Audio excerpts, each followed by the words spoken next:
और अब बात मेरठ के चुनावी रण की, जहां टेलीविजन के राम यानी अरुण गोविल चुनावी मैदान में हैं। अरुण गोविल के प्रचार में प्रसिद्ध धारावाहिक रामायण के दूसरे किरदार भी मेरठ पहुंचे। कैसी है अरुण गोविल की चुनावी तैयारी, देखिए TV9 का स्पेशल शो हमारा नेता कैसा है।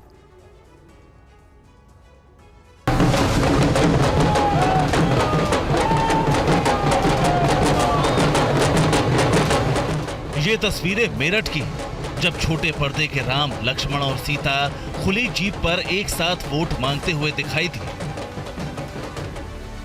बीजेपी उम्मीदवार अरुण गोविल भले ही सियासत के मैदान में नए हैं, लेकिन रामायण में राम का किरदार निभाकर उन्होंने जो लोकप्रियता बटोरी है, वो मेरठ में उनके रोड शो के दौरान भी दिखाई दी।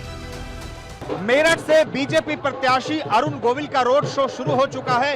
इस वक्त मैं मेरठ के नंदन चौराहे पे मौजूद हूं, जहां तस्वीरों में आप देख सकते हैं कि किस तरीके से खुली जीप में बीजेपी प्रत्याशी अरुण गोविल और उनके प्रचार के लिए आए हुए कलाकार सुनील लहरी और दीपिका चिखलिया, ये भी आपको खुली जीप में मौजूद दिखाई दे रहे हैं। नंदन चौराहे से होकर ये रोड शो अलग अलग मुरारीपुरम, कैलाशपुरी तमाम इलाकों से होते हुए गुजरेगी और जबरदस्त भीड़ इस रोड शो में देखने को मिल रही है।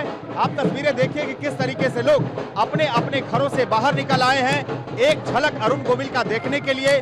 बीजेपी के समर्थक भी हैं, कार्यकर्ता भी हैं, लेकिन जो आम जनता है उनका प्यार भी इस रोड शो में उमड़ता हुआ अरुण गोविल के लिए दिख रहा है। इस मौके पर अरुण गोविल ने कहा कि उनको लोगों का भरपूर समर्थन मिल रहा है, जो वोटों में भी तब्दील होता दिखाई देगा। माहौल बहुत पॉजिटिव है, मुझे इतना सम्मान मिला है तो मेरे प्रति बहुत उत्साह है उनका चुनाव में। सर, जब आप रोड पे निकले, हर व्यक्ति आपके साथ फोटो लेना चाह रहा है, फूलों से स्वागत किया जा रहा है, कोई गले में पटका पहना रहा है, बहुत जबरदस्त प्यार वोटों में तब्दील होता हुआ देख रहे हैं। वोटों का प्यार बिल्कुल होगा, बिल्कुल होगा। रामायण के लक्ष्मण यानी सुनील लहरी और सीता यानी दीपिका चिखलिया ने अरुण गोविल के समर्थन में मोर्चा संभाला। सुनील लहरी और दीपिका ने भी मेरठ से अरुण गोविल के पक्ष में वोट करने की अपील की। यूपी के पूर्व बीजेपी अध्यक्ष लक्ष्मीकांत वाजपेयी भी रोड शो में दिखाई दिए। उन्होंने दावा किया कि अरुण गोविल के साथ किसी का मुकाबला नहीं है, वो करीब 2 लाख वोटों से जीत हासिल करेंगे। जनता स्वयं मन बना चुकी थी पहले भी कि वो अपनी प्रेरणा से वोट डालने निकलेगी, और इस वोट डालने में अब जब लखन लाल आ गए हैं अपने राम के साथ, माता सीता आ गई हैं, तो निश्चित तौर पर हम चुनाव जीतने की तरफ बढ़ गए हैं। 2 लाख वोट से जीतेंगे और मुकाबला हमारे सामने किसी से नहीं। पहले फेज का इलेक्शन हो चुका है। अखिलेश यादव ने कहा कि बीजेपी का पहला शो ही फ्लॉप हो गया। अखिलेश यादव जी को मुंगेरी लाल के हसीन सपने देखने से मैं रोक नहीं सकता। वो देखें, 4 जून को उनका सपना धूल धूसरित हो जाए। जहां राम, सीता और लक्ष्मण हो, वहां बजरंग बली भी जरूर होते हैं। और इस रोड शो में हनुमान जी की वेशभूषा में एक बीजेपी का समर्थक भी दिखाई दिया। आप देख सकते हैं कि बीजेपी के एक जो प्रशंसक हैं, ये आपने पूरे शरीर पे नरेंद्र मोदी, योगी बाबा सबका नाम लिखा हुआ है। कि अंदर से क्या भावना आई कि आपने खुद को पूरा पार्टी के रंग में रंग लिया है? 2014 से मैं मोदी जी के पूरे प्रचार में आपने देखा था कि 2014 में जब मोदी जी पहली बार प्रधानमंत्री बने तभी भी किया था, दूसरी बार भी, और अब ये तीसरी बार है। जैसे कि आप जानते हैं कि 400 पार का है, 400 पार होगा और भारी बहुमत से हमारे जो यहाँ के सांसद अरुण गोविल जी सांसद बनने जा रहे हैं। पूरी जनता का प्यार उनके साथ है कि हमारे राम, सीता और लक्ष्मण जी आ रहे हैं, वहाँ हनुमान की जरूरत है, तो मैं बद्रीनाथ से अपने उत्तराखंड से हनुमान बनकर इस धरती पर आया हूँ, रावण के ससुराल में जी। मेरठ में अरुण गोविल का रोड शो नंद चौराहे से शुरू हुआ और मुरारीपुरम, कैलाशपुरी तक गया। हर जगह समर्थकों की भारी भीड़ दिखाई दी। मेरठ से बीजेपी प्रत्याशी जबरदस्त प्यार लोगों का मिल रहा है और इनके साथ रोड शो में कलाकार सुनील लहरी और दीपिका जी भी हैं, जिन्होंने लक्ष्मण और सीता का किरदार निभाया था। अरुण गोविल का साफ तौर से कहना है कि जिस तरह से लोगों का प्यार इन्हें मिल रहा है, इन्हें पूरी उम्मीद है कि ये प्यार वोटों में भी तब्दील होगा। कुछ समर्थक तो आतिशबाजी भी करते हुए दिखाई दिए। कभी टीवी पर दिखने वाले राम, लक्ष्मण और सीता जब मेरठ की सड़कों पर देखे तो मानो स्वागत के लिए पूरा शहर उमड़ पड़ा। महिलाएं फूल और आरती की थाली लेकर रोड शो में पहुंच गईं। आप देख सकते हैं तस्वीरों में कि किस तरीके से खुली जीप में अरुण गोविल और उनके साथ कलाकार सुनील लहरी और दीपिका भी हैं। जगह जगह उनके स्वागत के लिए लोग खड़े हैं। मैम, आप स्वागत के लिए खड़ी हैं? बिल्कुल खड़े हैं। कितने एक्साइटेड हैं? बहुत खुशी है भगवान राम के आने से। चलिए मैम, कितने खुश हैं अरुण जी को देखकर आप? बहुत ज्यादा एक्सप्लेन नहीं कर पा रहे, बहुत खुश है। राम जी की आरती ताल के बहुत खुश है। जय श्री राम, जय श्री राम, जय श्री राम। आपको बता दें कि मेरठ में अरुण गोविल का मुकाबला एसपी उम्मीदवार सुनीता वर्मा से है। ऐसे में देखना है कि मेरठ किसके नाम पर मुहर लगाता है। सुमंत कुमार, TV9 भारतवर्ष, मेरठ। और अब खबर लोकसभा चुनाव में जारी सियासी घमासान की। राजस्थान के टोंक में प्रधानमंत्री मोदी ने कांग्रेस पर बड़ा हमला किया है। पीएम मोदी ने कहा कि कांग्रेस राज में आस्था का पालन करना मुश्किल था। हनुमान चालीसा सुनना एक गुनाह था। पीएम ने यह भी कहा कि शोभा यात्रा पर पथराव करने वालों को कांग्रेस ने सुविधा दी। कांग्रेस के शासन वाले कर्नाटका की कुछ दिन पहले वहां एक छोटा दुकानदार, उसको सिर्फ इसलिए बुरी तरह से पीटा गया, लहूलुहान कर दिया गया, क्योंकि वो अपनी दुकान में बैठे बैठे हनुमान चालीसा सुन रहा था। ये कांग्रेस की कर्नाटका की सरकार का काम देखिए। अपनी छोटी सी दुकान में एक गरीब आदमी भक्ति भाव से प्रभु हनुमान जी का स्मरण करते हुए हनुमान चालीसा सुन रहा था, उसको लहूलुहान कर दिया गया।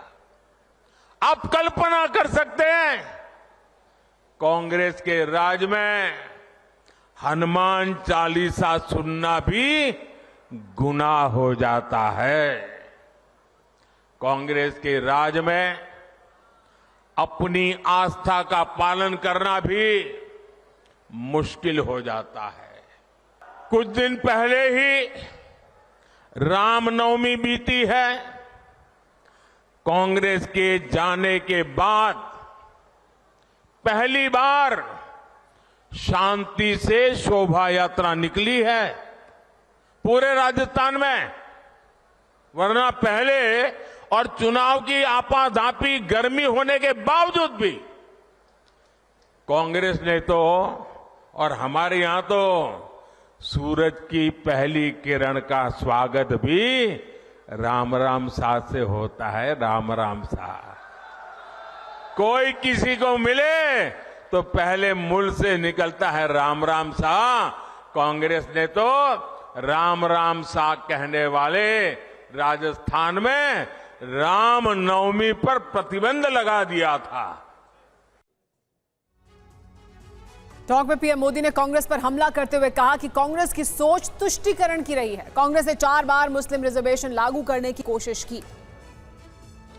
कांग्रेस पार्टी की सोच हमेशा से तुष्टीकरण की रही है, वोट बैंक की राजनीति की रही है।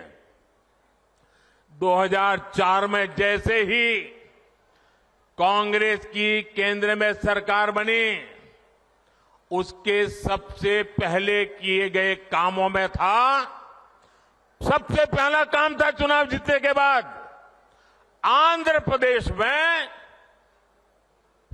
SC ST के रिजर्वेशन में से कमी करके मुसलमानों को रिजर्वेशन देने का प्रयास।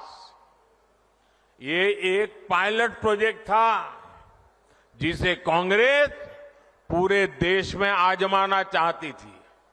2004 से 2010 के बीच कांग्रेस ने 4 बार आंध्र प्रदेश में मुस्लिम रिजर्वेशन लागू करने की कोशिश की।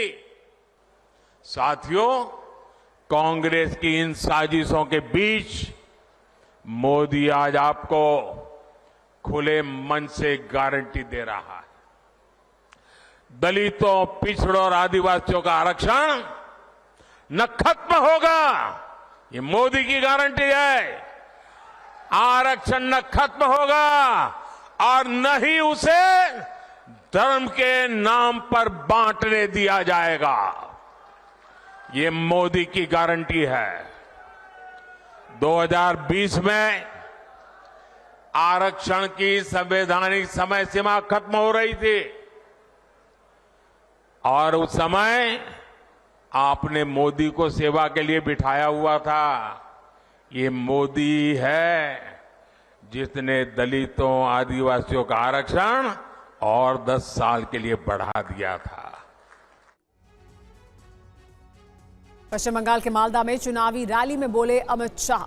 सीएए पर अमित शाह ने बड़ा बयान दिया है। रैली में कहा है कि कोई सीएए को हाथ नहीं लगा सकता है। कांग्रेस और ममता बनर्जी की हिम्मत नहीं कि वो सीएए को हाथ लगा सकें। हर हिंदू शरणार्थी को नागरिकता मिलेगी, ये साफ किया अमित शाह ने अपनी रैली में। ममता बनर्जी घुसपैठियों को घुसा रही हैं। सीएए आना चाहिए या नहीं आना चाहिए? बांग्लादेश से हिंदू, सिख, बौद्ध, जैन आए हैं, उनको नागरिकता मिलनी चाहिए या नहीं मिलनी चाहिए? ये ममता दीदी विरोध कर रही। मैं ममता दीदी को पूछने आया हूं, बांग्लादेश से आए हुए हिंदू, बौद्ध शरणार्थियों को नागरिकता मिले, उसमें आपको क्या तकलीफ है? क्या तकलीफ है? क्या अधिकार नहीं है उनका बंगाल पर? भाई और बहनों, अधिकार है या नहीं है? जोर से बोलो, अधिकार नहीं है। और एक और तो दीदी, आप घुसपैठ करा रही हो और घुसपैठियों को घुसा रही हो, और दूसरी ओर शरणार्थियों की नागरिकता का विरोध करती। आज कांग्रेस पार्टी ने कह दिया कि अगर वो सत्ता में आएंगे तो सीएए नाबूद करेंगे। मैं कहकर जाता हूं, कांग्रेस पार्टी या ममता बनर्जी की हिम्मत नहीं है सीएए को हाथ लगा कर देखे। हर हिंदू शरणार्थी को नागरिकता मिलेगी, मिलेगी, मिलेगी। और अब रुख करते हैं बिहार की सियासत का, जहां तेजस्वी यादव का एक बयान तेजी से वायरल हो रहा है। तेजस्वी यादव ने पूर्णिया में एक रैली को संबोधित करते हुए कहा कि अगर इंडिया को वोट नहीं देना है तो एनडीए को दे दो। अगर आपको बीमा भारती को वोट नहीं देना है तो एनडीए को वोट दे दो, लेकिन किसी और को मत दो। तेजस्वी के बयान के बाद पूर्णिया से निर्दलीय उम्मीदवार पप्पू यादव ने तेजस्वी यादव के बयान पर पलटवार किया है। पप्पू यादव ने कहा तेजस्वी की तुलना बिच्छू से करते हुए कि वो बीजेपी के लिए काम कर रहे हैं। या तो एनडीए या तो इंडिया की लड़ाई है। या तो आप इंडिया को चुनो, और इंडिया को अगर नहीं चुनते हो बीमा भारती को, तो आप एनडीए को चुन रहे हो। साफ बात, साफ बात है। बिच्छू बड़ा काट रहा था साधु को। किसी ने पूछा कि भाई इसको बिच्छू काट रहा है, इसको मतलब दीजिए। बोला उनका जो काम है काटने का, बिच्छू का, वो काट रहे हैं। संत का काम है उसको माफ करना। कोई योद्धा है, राजा है, हम लोग रंग हैं। राजा के बारे में बड़ी मुँह छोटी बात हमें नहीं करनी चाहिए। उन लोगों को लगता है पब्लिक दुनिया मूर्ख है, हम जो बोल देंगे वही सही। तो उनका लक्ष्य है देश, और कुछ लोगों का लक्ष्य है कुर्सी, कुछ लोगों का लक्ष्य है 2025। हालांकि वीडियो वायरल होने के बाद तेजस्वी यादव ने सफाई दी है। किस तरह का अफवाह चलाते हैं कि तेजस्वी ने एनडीए के लिए वोट मांगे। उनको समझ में नहीं आ रहा कि हम लोग लड़ रहे हैं देश के संविधान और लोकतंत्र को बचाने के लिए, लेकिन कुछ लोग बीजेपी का ताबड़तोड़ तेल मालिश करने में लगे हुए। तेजस्वी यादव का पूर्णिया में चुनावी रैली के दौरान दिया गया बयान उन्हीं के गले की फांस बनता दिख रहा है। तेजस्वी के बयान के बाद बीजेपी ने कहा कि यह हताशा में दिया गया बयान है। वहीं जेडीयू ने भी तेजस्वी पर तंज किया है। ये पूरी तरह हताशा का बयान है, हार मानने वाले का बयान है, और भारतीय जनता पार्टी जानती है कि ये लड़ाई कहीं है ही नहीं। 40 की 40 सीट भारतीय जनता पार्टी जीत रही है। बीमा भारती जो अति पिछड़ा समुदाय की महिला है, उस महिला अभ्यर्थी के खिलाफ आपने जो उनके सामने उपस्थिति में जिस ढंग का मंतव्य दिया है, उनके कद को छोटा करने की कोशिश की है, उनके चुनाव की हारने की भविष्यवाणी आपने कर दी है। हताशा और निराशा में 40 सीट पर आपको एहसास हो रहा होगा कि गाड़ी खुल गई दिल्ली के लिए और आप पैसेंजर ट्रेन पर चढ़े रह गए, जिसके चलते आज अति पिछड़ा की बेटी के साथ आपने अन्याय किया है। इस पर बिहार की जनता को नजरिया साफ करिए। और अब वक्त है हमारे खास सेगमेंट हमारा नेता कैसा है का। आज हमारे साथ हैं नॉर्थ ईस्ट दिल्ली सीट पर कांग्रेस के उम्मीदवार कन्हैया कुमार, जिनका बीजेपी के सांसद और तीसरी बार चुनाव लड़ रहे मनोज तिवारी से सीधा मुकाबला है। क्या है उनकी चुनावी रणनीति और इंडिया वर्सेस एनडीए में टक्कर में कौन पड़ेगा भारी? टिकट मिलने के बाद इन तमाम मुद्दों पर बात की TV9 संवाददाता कुमार विक्रांत ने कन्हैया कुमार से। वामपंथ छोड़कर कांग्रेस में शामिल हुए युवा नेता जो हमारे साथ मौजूद हैं, जिन पर इल्जाम बीजेपी ने लगाए टुकड़े टुकड़े गैंग में शामिल होने के, जिन पर तमाम तोहमतें लगी, लेकिन वो शानदार वक्ता हैं, भाषण की कला उनकी पूरी देश जानता है। तो हमारे साथ बातचीत करने के लिए हैं जी हाँ कन्हैया कुमार। कन्हैया जी, शुरुआत यहीं से करते हैं कि आपको टिकट मिला है मनोज तिवारी के सामने लड़ने के लिए, क्या कहेंगे नॉर्थ ईस्ट दिल्ली से? सबसे पहले तो हम धन्यवाद देंगे दिल्ली की जनता का और हमारी पार्टी कांग्रेस पार्टी के सभी कार्यकर्ताओं और नेताओं का, हमारे पार्टी के शीर्ष नेतृत्व का, दिल्ली प्रदेश कांग्रेस कमेटी के सभी नेताओं का, और जो इंडिया ग्रुप के सारे पार्टी हैं, सारे दल हैं, उनके कार्यकर्ताओं और नेताओं का, कि महागठबंधन की तरफ से, इंडिया अलायंस की तरफ से मुझे प्रत्याशी बनाया गया है। और मैं समझता हूं कि जो उम्मीद हमारी पार्टी ने और हमारे लीडरशिप ने हमारे ऊपर दिखाया है, उस उम्मीद पर खरा उतरने की कोशिश करेंगे। और हमारा ध्यान इस बात पर रहेगा कि जो नॉर्थ ईस्ट दिल्ली है, वहाँ के जो लोग हैं, 24 लाख के करीब जो वोटर हैं, और वहाँ पर रहने वाले जो तमाम लोग हैं, सभी जाति और धर्म के लोग, अलग अलग भारत के क्षेत्र से आकर के वहाँ जो बसे हुए लोग हैं, या सदियों से जो वहीं रहते आए हैं, जिनका कहते हैं कि प्राचीन गांव हैं, जो पुराने गांव हैं, उसके जो लोग हैं, सब लोगों के हित को हम सुरक्षित रखें, उनके बीच में आपसी एकता रहे, बंधुत्व रहे, और जो है वहाँ के लोगों की जो समस्याएं हैं, चाहे वो, जितना मुझे जानकारी मिली है, जितना मैं उस क्षेत्र के बारे में समझता हूँ, क्योंकि मैं जब पहली बार दिल्ली आया था तो ये महज संयोग ही है कि मैं वहीं जा कर के रहा था। नेहरू विहार में मैं रहता था। आपको मालूम है कि मैं बिहार से आता हूँ, और बिहार से लोग दिल्ली आते हैं या तो जो है मजदूरी करने का सपना लेकर के आते हैं, या IAS बनने का सपना लेकर के आते हैं। हमारा परिवार तो जो है मजदूरी ही करता था, तो जो है हम भी यहाँ आए थे UPSC की तैयारी के सिलसिले में, और मुखर्जी नगर, नेहरू विहार, गांधी विहार, उन इलाकों में रहना हुआ है, तो उस इलाके से परिचित हैं। तिमारपुर से आपको जो बुराड़ी है उस इलाके से, जो नॉर्थ कैंपस है दिल्ली यूनिवर्सिटी का, वो भी उस तरफ ही पड़ता है, मलकागंज और बाकी जगह। तो एरिया के बारे में जितना मालूम है, जितना देखा है, मेरा मानना है कि 2009 में जब कांग्रेस पार्टी के सांसद वहाँ से हुए, JP जी, और UPA की सरकार थी, वो जिन विकास कार्यों को वहाँ पर लेकर के आए अपने सरकार के माध्यम से, उसके बाद से बतौर सांसद मुझे लगता है कि नंबर तो वो गिनाते हैं, लेकिन वो कोई काम नहीं दिखा सकते हैं। जैसे उस इलाके में एक बड़ी समस्या है कि अगर कोई किसी इंसान को हार्ट अटैक आ जाए, तो जो मरीज है, अस्पताल पहुंचने से पहले उसके साथ जो है दुखद घटना हो सकती है।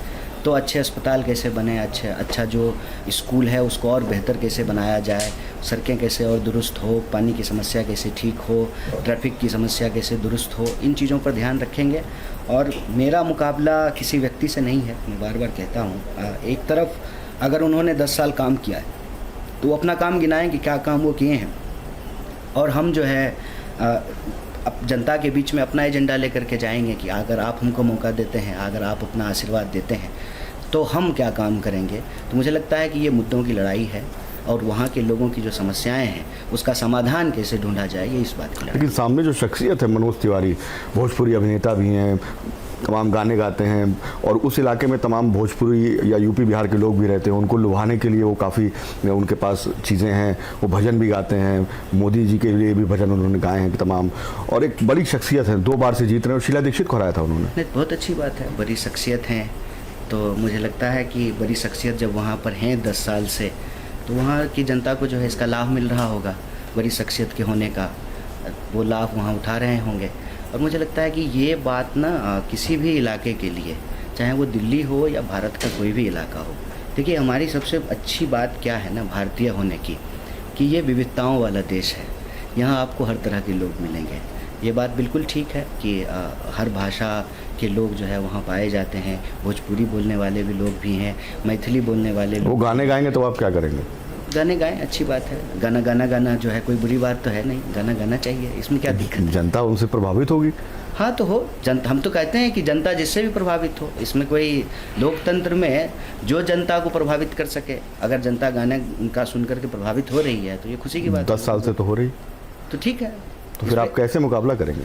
मुकाबला मुद्दों का है, गाना गाने का नहीं है। अगर उनके मुद्दे जो वो कह रहे हैं कि उन्होंने किया है और जनता को लगेगा कि उन्होंने किया है, तो जो है जैसा आप कह रहे हैं जनता फिर उनको मौका देगी। अगर उन्होंने ऐसा नहीं किया है, जनता को लगता है कि नहीं ये जो है जो वादे करते हैं उसको पूरा नहीं करते हैं, जो है ये क्षेत्र में जो समस्याएं हैं उसका समाधान नहीं करते हैं, तो फिर उसका फैसला जनता लेगी। हमारे कार्यक्रम में वो आए, उनसे पूछा गया कि आपके सामने कन्हैया कुमार मनोज तिवारी के सामने उम्मीदवार होने वाले हैं, तो उन्होंने कहा कि कौन है ये, मैं पहचानता नहीं। हाँ नहीं, हमको क्यों पहचानेंगे? कन्हैया को नहीं पहचानते हैं, कन्हैया को पहचानने की क्या ज़रूरत है? हो सकता है कि उनको कन्हैया शब्द से भी दिक्कत हो, लेकिन हमको तो इससे कोई दिक्कत नहीं है। हम मनोज जी को जानते हैं, और मनोज जी को हम तब से जानते हैं जब वो राजनीति में नहीं थे, या जब राजनीति में आए थे तो भाजपा के विरोध में थे, तो हम उनको जानते हैं, हम बहुत दिन से जानते हैं, उनके बहुत सारे गाने सुने हैं, हम उनको जानते हैं। वो हमको जाने ना जाने, और एक बात, मुझे जान करके क्या मिलेगा उनको? जिसको जान करके उनको कुछ मिलेगा उसको वो जानते हैं, उसको पहचानते हैं, उसका फ़ोटो लगाते हैं, उसका जो है अपने मोबाइल में हो सकता है वॉलपेपर रखे हों, उनकी पूजा करते हों। ये देखिए, ये उनका विचार है, मेरा विचार नहीं है। कोई गाना उनका पसंद है आपको? बहुत सारा गाना है उन्होंने। कोई खास पसंद हो? गाना वो गाए हैं, लिखा उन्होंने नहीं है। वरुण ग्रोवर ने एक गाना लिखा था, आप लोग भी सुने हो, जिया हो बिहार के लाला, उसको वही गाए थे, तो वो गाए थे, गाना उन्होंने लिखा नहीं है। गाने में क्या होता है ना कि एक गाना गाया जाता है, एक गाने को लिखा जाता है, तो उसके बोल भी महत्वपूर्ण होते हैं और आवाज़ भी महत्वपूर्ण होती है, तो वो आवाज़ देते हैं, बोल कोई और देता है। बाकी हो सकता है कि कुछ गाने उन्होंने खुद भी लिखे हों जो बहुत मशहूर हो, वो मुझे याद नहीं है, वो शायद आपको याद हो। अच्छा, एक बात और है कि जब आप चुनावी मैदान में उतरे हैं तो एक बात कही जा रही है कि कन्हैया कुमार बेगूसराय से पिछली बार लड़े थे और पिछली बार वो वहाँ से हार गए, और कांग्रेस भी चाहती थी, कन्हैया भी चाहते थे कि बेगूसराय से वो लड़ें। वहाँ से जब टिकट नहीं मिल पाया तो आप दिल्ली आ गए, तो मतलब आपको एक टिकट देना था इसलिए दे दिया गया, ऐसा है क्या? देखिए, एक बात तो मैं बता दूं, आप जो ये सवाल पूछ रहे हैं ना, उसमें कहीं ना कहीं ये बात हो सकता है कि आपको मुझसे थोड़ी प्रेम हो तो नहीं पूछ पा रहे हैं। बार बार ये कहा जा रहा है ना, बाहरी बिहारी आदमी है, बिहारी को अपने ही देश में बाहरी कहना ये कोई नई बात नहीं है। लोकसभा का चुनाव है ना सर, मोदी जी भी तो बनारस के नहीं है ना, बनारस में तो नहीं पैदा हुए, गुजरात में पैदा हुए। और मैं ऐसे जो है भाजपा के 20 नेताओं का नाम गिना सकता हूँ कि वो जहाँ पैदा हुए वहाँ चुनाव नहीं लड़ते थे। लेकिन मैं ये बात बार बार बोलता हूँ, ऑन कैमरा बोलता हूँ कि जहाँ इंसान पैदा होता है, जहाँ रहता है, उसकी गलियों से, उसके रास्तों से वो वाकिफ़ होता है, और उसके साथ जो है उसका एक भावनात्मक लगाव होता है और एक कंफर्ट होता है। मैं एक कहानी कई बार लोगों को सुनाता हूँ कि मैं जब पहली बार दिल्ली आया, बस में चढ़ा, बस में चढ़ते ही कंडक्टर बोला कि बिहारी हो, तो हम खुश हो गए। इसको कैसे पता चल गया कि हम बिहारी हैं? हम बोले कि आपको कैसे पता चला? तो बाहर जब आप जाते हैं तो वहाँ की चीज़ों के साथ आप सामंजस्य बिठाते हैं, तालमेल बिठाते हैं, रहते हैं, सीखते हैं। लेकिन एक बात मैं बता दूं, मैं 2009 में दिल्ली आया था और मनोज जी से पहले जो है उस इलाके में रह रहा हूँ जहाँ से वो सांसद है। नहीं, आप इसे जवाब नहीं दिया। आप क्या पहले आपकी प्राथमिकता बेगूसराय से, बिहार से लड़ने की थी? देखिए, प्राथमिकताएँ राजनीति में व्यक्तिगत नहीं होती है, सामूहिक होती है। व्यक्तिगत जो है ना, जीवन में जो है व्यक्तिगत प्राथमिकताएँ होंगी, राजनीति तो एक सामूहिक चीज़ है ना, एक जो है पब्लिक अफेयर है, पर्सनल अफेयर तो है नहीं। ये कोई गर्लफ्रेंड चुनने वाली बात नहीं है ना, ये तो अपना जो है कॉन्स्टिट्यूएंसी चुनने की बात है। इसका फैसला कोई व्यक्ति नहीं लेता है, इसका फैसला हमेशा पार्टी लेती है, और पार्टी जो है राजनीतिक परिस्थितियों को देख करके इसका फैसला देती है। मेरे लिए ये जो है एक जिम्मेवारी है, अवसर नहीं है। जिम्मेवारी है कि पार्टी ने हमारे कंधों पर जिम्मेवारी दी है कि आप इंडिया अलायंस के मुद्दों को लेकर के जनता के बीच जाइए, जनता का आशीर्वाद और समर्थन प्राप्त कीजिए, और जो 543 सीट है उसमें से एक सीट अगर हम सुनिश्चित करके लाएंगे तो हम बहुमत के आंकड़े को प्राप्त करेंगे, तभी तो वो जो 5 न्याय है उसकी गारंटियों को हम लागू कर पाएंगे। मैं सवाल इसलिए पूछ रहा था क्योंकि तमाम लोग ये कहते हैं, जो जानकार हैं सियासत के, खासकर बिहार के, कि कन्हैया में वो हुनर है कि तेजस्वी यादव को लगता है कि कन्हैया कहीं बिहार में आ गए तो हमारे लिए एक चुनौती बन जाएंगे। हमारा जो है चुनाव नॉर्थ ईस्ट दिल्ली से है और यहाँ आरजेडी चुनाव नहीं लड़ रही है और आरजेडी इंडिया अलायंस का पार्ट है। अच्छा, एक और सवाल है कि बीजेपी जैसे ही आप आए तो मनोज तिवारी हो या बीजेपी हो, तमाम लोग कहने लगे टुकड़े टुकड़े गैंग वाले कन्हैया कुमार आ गए। आखिर ये है क्या मामला टुकड़े टुकड़े गैंग का? वो नारे कहाँ गए? अफजल हम शर्मिंदा है तेरे, आपको भी पता, नारे तो आपको भी पता है। इतने दिन से इसकी सफाई एक बार आप दे दीजिए। हम सफाई क्यों देंगे? सफाई तो जो है, जो आरोप लगा रहे हैं वो दें। मेरा सिंपल सा कहना है कि हमारे बारे में जो हमारे विरोधी हैं वो अच्छी बात तो नहीं कहेंगे ना, खराब बात ही कहेंगे ना, अच्छा बात कैसे बोलेंगे? लेकिन जब वो किसी के ऊपर कीचड़ उछालते हैं तो अपना हाथ भी तो गंदा करते हैं ना। जब ये बात वो बोल रहे हैं, प्रधानमंत्री बोल रहे हैं, बताइए 10 साल से प्रधानमंत्री हैं, उनसे तो चाइना थर थर काँपता है। जिससे चाइना थर थर काँपता हो उसके भी साधारण व्यक्ति, 543 सीट पे चुनाव हो रहा है, 2 बार के प्रधानमंत्री, एक साधारण व्यक्ति जिसका जो है कोई अदानी जैसा दोस्त नहीं है, एक सिंपल आदमी है ना, और 10 साल से वो सरकार में है, चुने हुए 2 मुख्यमंत्रियों को जेल में डाल दिया है। ये अगर वो आरोप लगाते हैं ना तो वो अपनी ही नाकामी का बयान कर रहे हैं। अगर कोई व्यक्ति ये कहता है तो मेरा सिंपल सवाल है, गृह मंत्री कौन है? बीजेपी का।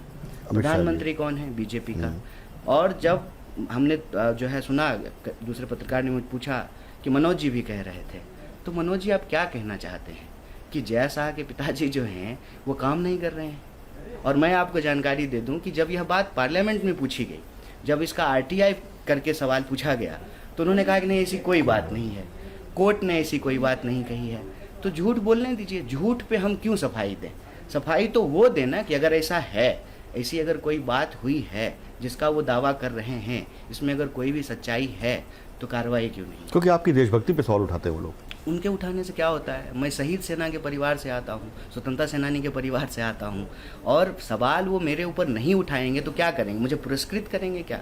मेरा सिंपल एक सवाल है कि मेरे और भी साथियों पे वो सवाल उठा रहे थे, वो आज जब बीजेपी में चले गए हैं तो वो सवाल का क्या हुआ? इस सवाल का जवाब जो है, जब भी आपको इंटरव्यू दे दें प्रधानमंत्री जी, हालांकि वो आपको देंगे नहीं, जब भी दे दें तो उनसे ज़रूर पूछिएगा।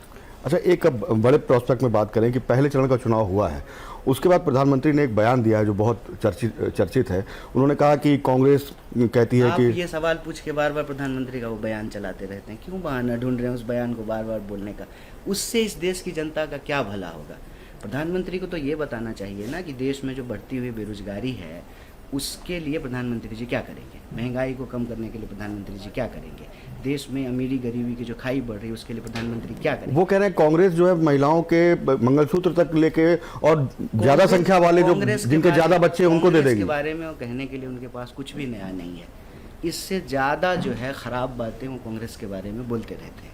हम कहते हैं कि कांग्रेस को गाली देने से जो है ना, देश के लोगों को रोटी नहीं मिलेगी। कांग्रेस को गाली देने, कांग्रेस का घोषणा पत्र, मुस्लिम लीग का घोषणा पत्र, ये भी कहा उन्होंने। ठीक है, उनको ये भी कहने दीजिए। मैं कह रहा हूँ कि कांग्रेस को गाली देने से अगर देश के लोगों को रोजगार मिले, महंगाई कम हो जाए, अगर सड़कें अच्छी हो जाएं, अस्पताल अच्छा हो जाए, कांग्रेस को कितना भी गाली दीजिएगा, लेकिन इस सवाल का जवाब आपको देना पड़ेगा कि कोविड में लोगों की जान चली गई। कोविड में जो है हजारों किलोमीटर, मैं बिहार से आता हूँ, यहीं से, दिल्ली से, गुड़गांव से पैदल चल के गए लोग, साइकिल पे चढ़ के गए।